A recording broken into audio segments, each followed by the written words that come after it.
This is UMAR AHMED for IFL TV in association with MTK Global. I'm at Boxer Gym today, joined by heavyweight Jonathan Palata. How are you, John? I'm well, thank you. I'm very well. Yeah, last time I caught up with you was at your call when you made your pro debut. Yeah, that's right. Yeah, that was on the 19th of May. Yeah, what, you've just been training since then, sort of? Yeah, literally been training since then. Training, got a new conditioning coach and put me through the paces, tying up our schedule, because at that time, for that debut, we didn't have much time to prepare because I just come to Don. We had like 4 or 5 weeks, so we had to like get to know each other and then prepare. But luckily, like blissfully should I say, it went really well because we just bonded, we got along really well and we understood each other. And now we've got more time to prepare for the next 2 fights, which are in September, scheduled for the 8th and the 22nd. And then obviously from there we'll go on to the other 2 fights following before the end of the year. Yeah, we've had 1 fight, 1 knockout, and we're hoping to keep up the knockout ratio, which is obviously 100% right now. It's exciting times. The heavyweight division is looking great. I'm feeling magnificent. I'm trying to get my record up, fights up, so I can start contending with some other guys that are also other prospects. Until then, I want to keep my head down, keep training, and keep doing my part, and you know, things will fall into place if you work hard, and that's what I'm doing. You've mentioned about the division.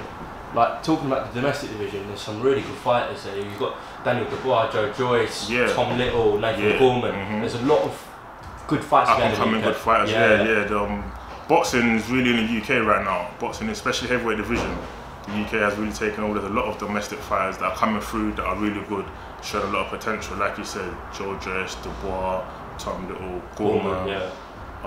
There's quite a few. There's quite a few coming along. So Don Son, George Fox. So yeah, it's nice to mix it in with them guys. And obviously, when everyone's building their prospects, you don't really get to fight each other as of early. So I'm gonna keep doing my path, you know, chipping away at my path, and eventually we'll face a brick wall. They'll face a brick wall. We have to clash, you know, and that's what I look forward to. Yeah, obviously you said you've got 2 dates in September, 8th and 22nd. The 8th and the 22nd of September, which is just over 6 weeks away. So for the 8th, that is. So yeah, we'll be at Yorkpool. We'll be on a good win show again. I'll put details up on my Instagram, which is jboxerp. If you want to follow me, or just type in JP1, but I'll say jboxerp.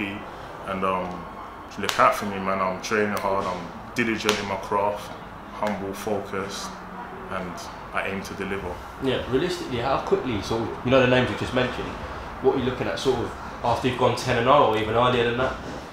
Well, obviously you have your manager that direction, the way they finish it. But me personally, I would say that after like 7-0, 10-0 is a realistic number, but we can also 7-0 depending on how we get on and how things turn out.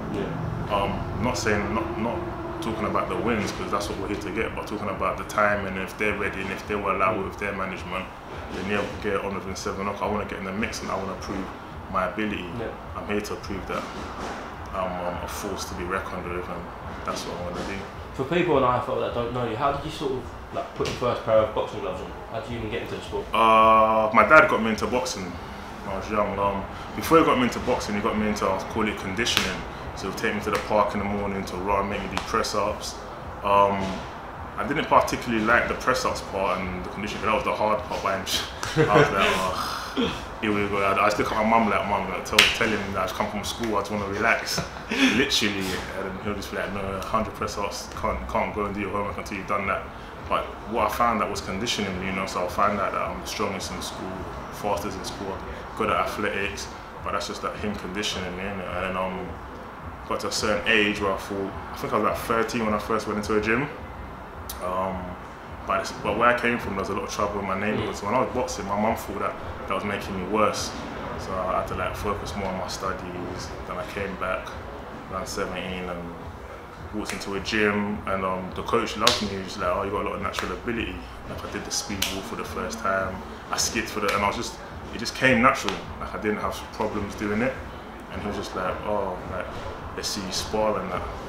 And he put me against some kid that was like 15 stone, and them times I was like 12 stone, 16 stone, now I was 12 stone, and I saw him hitting the bag and he was just making these loud noises like boom, boom, boom. So I was like, in my head I was like, F that, I don't want to spar this guy. He looked mean as well, he never smiled, he's always like looking angry. So I was like, no, so what I did, get in the ring and use my feet to keep away, get my distance, get my range, slip.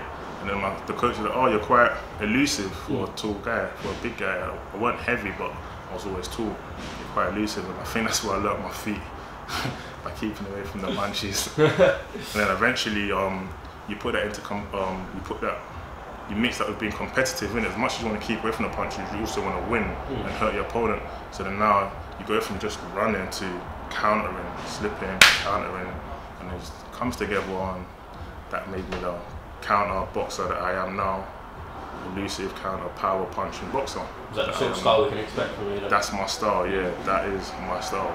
Elusive, massive counter puncher, massive puncher both hands anyway.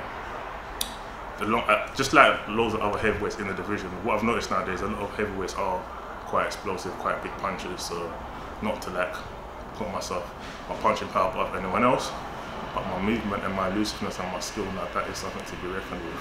Is there any heavyweights sort of you're really big fans of, or like you sort of base your game around? In all honesty, David Haye. Yeah. Because before I was a heavyweight, as an amateur, I was basically cruiserweight. It's called heavyweight and amateur because you have heavyweight and super heavyweight, but it's basically cruiserweight as a pro. So I used to watch David Haye. Very elusive, very explosive. You won't hit him if he doesn't want you to hit him. That's what I liked about him. But not only will he do that, he will slip and counter you with a shocking big right hand or left hand. So David Haye was the fighter that, in all honesty, I grew up watching. So when I got an opportunity to spar him and rub shoulders, I was like, whoa, like, if you put your mind to something, you actually get there. I went from watching him on TV to sparring him and getting to know him.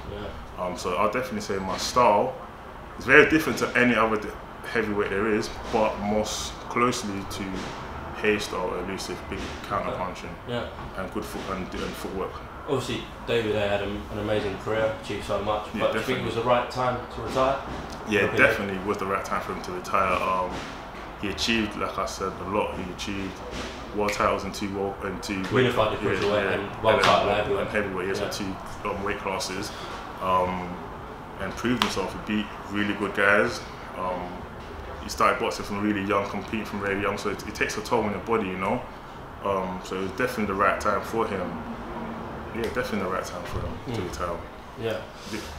And he's not only retired, he's also started his own promotions. So they've got Joe Joyce there. Yeah, he's got Joe Joyce. So he's gone the right way about it, do you know what I mean? Because he obviously loves the sport and he's still involved in the sport massively. So yeah, all credit to him. Okay, John, thanks for your time. Thank you very much. Anything you'd like to add on AFL? Anyone you want to shout out? I want to shout out my coach, Don Charles, Steve Goodwin, my manager. I want to thank Dan Aziz, that's my good friend. He's always like guiding me in the boxing, like helping me out with nutrition and helped me with my kit for my first fight, so definitely a big shout out to him. I want to shout out Terry, Terry Chappendale. Oh yeah. Yeah, he's always guided me, he's always been there for me, and everyone that supports me, I just want to say thank you, keep supporting, and I'll keep doing my best to deliver. Alright John, we'll see you at York on the 8th. Thank you, bye.